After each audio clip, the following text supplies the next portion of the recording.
Following your kids to talk about your dad is not good scheduling.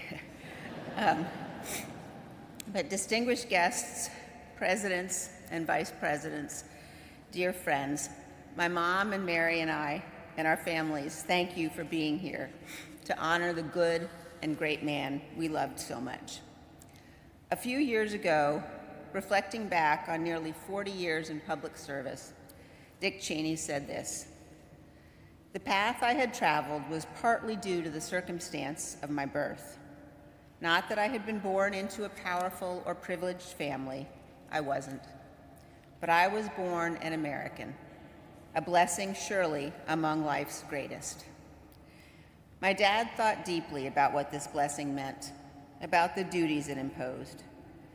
Shortly after he became Secretary of Defense in 1989, he described departing from the Pentagon. "As my helicopter lifted off the Pentagon helipad, I could look across the river to the great monuments of Washington, Jefferson, and Lincoln, to the White House and the Capitol building, where all the great decisions that have shaped 200 years of American history were made. And I could look directly out on Arlington National Cemetery and remember what a terrible price thousands of brave Americans have paid so that all of us could enjoy the blessings of liberty." When Mary and I were little, my dad would load up our station wagon on the weekends to take us to visit Civil War battlefields.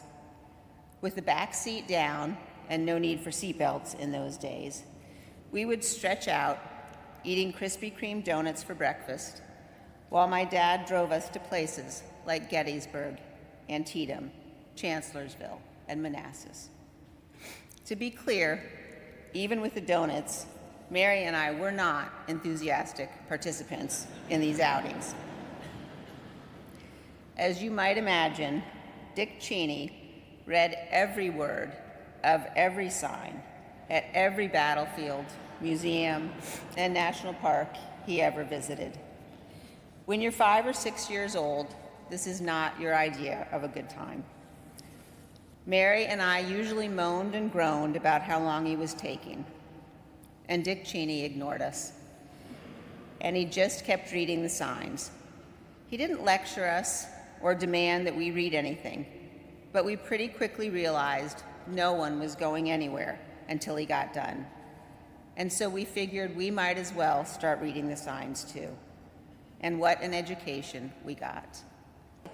If you asked questions, if you listened when he did speak, you had the experience of seeing the world opening up in front of you, of looking at things in new ways, of benefiting from his clarity of thought, his ability to crystallize what was important and what wasn't.